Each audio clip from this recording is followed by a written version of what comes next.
রিলসি বানায় এই যে আমার বড় ভাই এখন খাচ্ছেন, হ্যাঁ, আমাদের নিমতপুরের খাবার।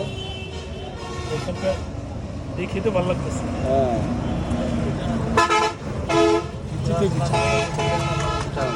ভাই কেমন কেমন স্বাদ?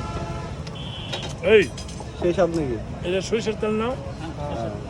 আর ওই তেলটার কারণে আরো মনে হয় টেস্টটা চেঞ্জ হয়ে গেল। একটা খেতে হবে না, আপনি খান, প্রতীক এক প্রতীক। দুর্দান্ত বসা।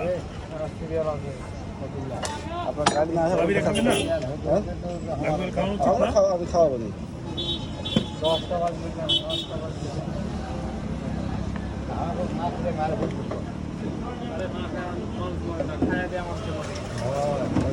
বুঝছেন?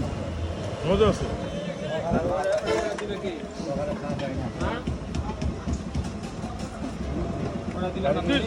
সারা বছরই বানান?